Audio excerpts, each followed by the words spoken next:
안녕하십니까. 세무사 아빠의 세금 이야기 손정호 세무사입니다.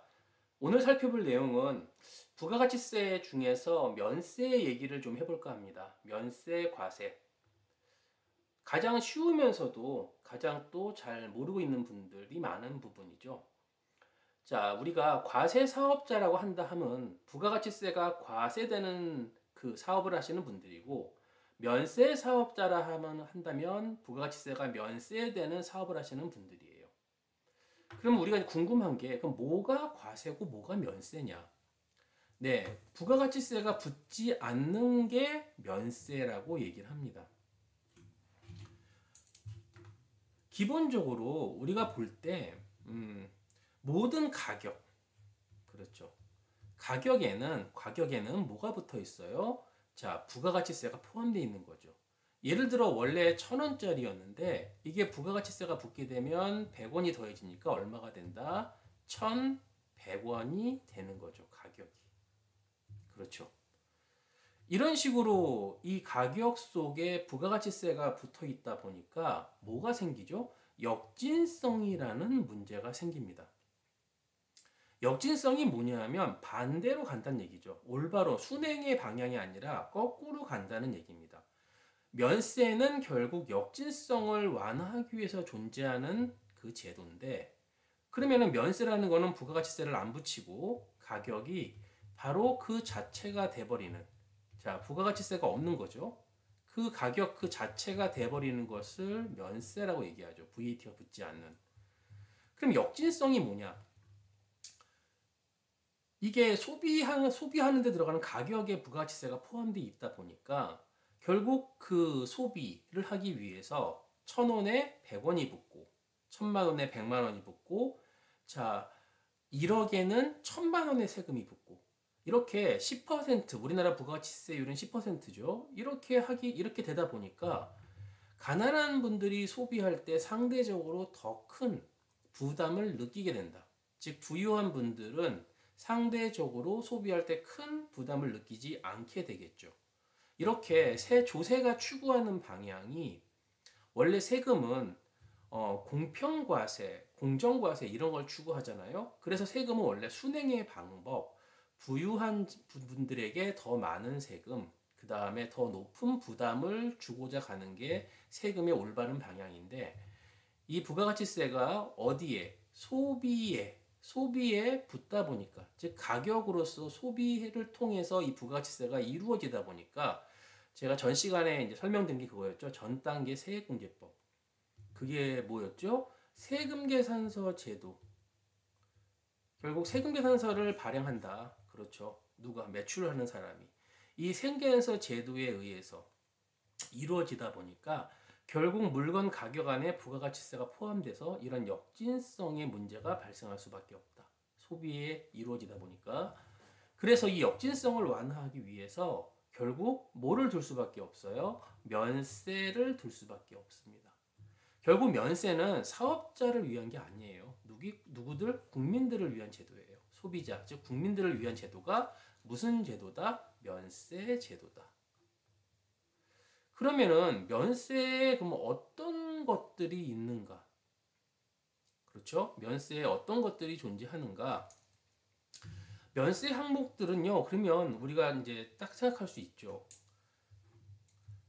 어쩔 수 없이 국민들을 위해서, 소비자를 위해서 면세를 두고 있다면 반드시 필요한, 그쵸? 반드시 필요한, 필수로 소비되는 그런 것들에 대해서 면세를 두고 있겠죠. 그래서 뭐 자세히 나와 있진 않지만 우리가 딱 봤을 때 우리 먹을 수 있는 거, 야채라든가 고기라든가 신우유, 여러분 흰우유 같은 거는 반드시 필요하죠. 근데 반면에 색깔 있는 우유 같은 것들은 반드시 필수적이라 볼 수 없기 때문에 면세가 아니라 과세가 될 것이고요. 결국 먹는 거, 물, 수돗물은 여러분 면세죠. 물이 없이는 안 되니까. 하지만은 우리가 사 먹는 생수는 그거는 과세가 됩니다. 왜? 반드시 필요하다 볼 수가 없기 때문에. 이런 식으로 면세 항목을 여러분 생각해 본다면 어떻게? 반드시 우리가 살면서 필요한 것들에 대해서 이게 면세가 되겠구나.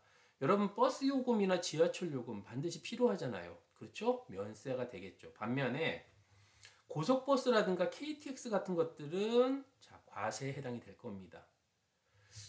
국민들이 당연히 아프면 안 되겠죠. 그러니까 병원에 가는 의료 보건 용역 당연히 면세에 해당이 됩니다. 여러분 그래서 병원 가서 약을 조제하잖아요. 그럼 약 가서 조제하는 조제 용역도 면세가 되죠.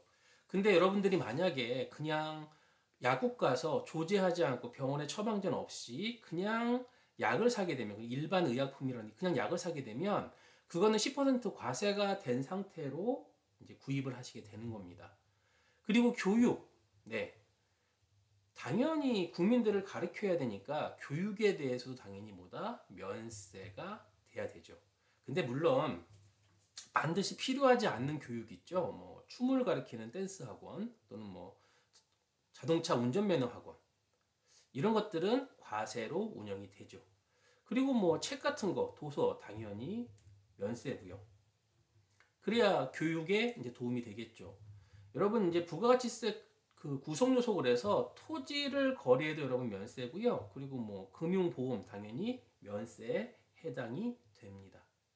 그래서 면세가 어떤 거냐? 소비 면세는 뭐다? 누구를 위한 거? 국민들을 위한 거다. 소비자를 위한 것들이고 그리고 이것은 역진성을 완화하기 위해서 만든 거다 보니까 반드시 국민들이 생활하는데 필요한 것들에 대해서 어떻게 해요? 과세가 이루어지지 않게 부가가치세가 붙어서 가격이 높아지지 않도록 면세 항목을 규정하고 있다. 이렇게 이해하시면 되죠. 그리고 이제 부가가치세 신고 기간을 좀 잠깐 살펴보면 그냥 상식적인 수준에서 부가가치세는요 1년을 크게 1기와 어떻게 해요? 2기로 구분합니다. 1월부터 6월까지를 1기, 7월부터 12월까지를 2기라고 얘기하고 그리고 다시 이 6개월을 3개월씩 구분해줘요. 예정, 확정 이런 식으로 3개월씩 어떻게 구분을 해준다.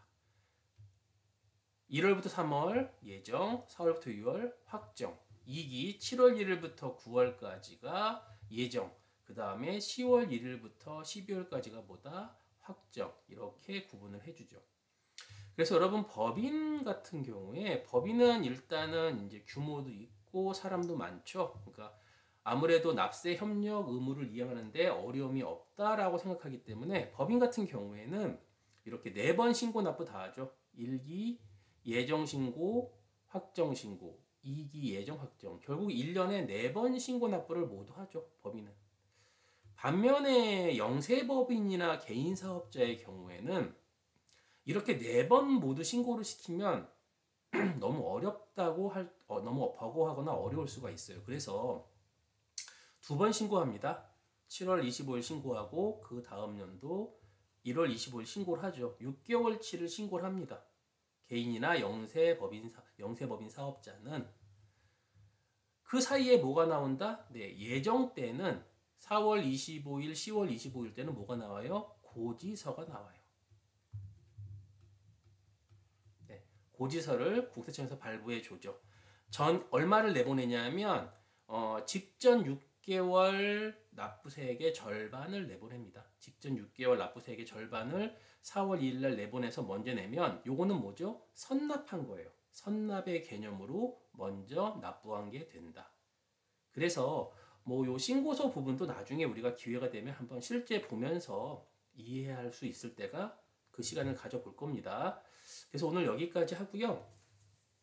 또 이런 부가가치세 기초에 대해서 앞으로도 쭉 필요한 부분을 강의할 예정입니다.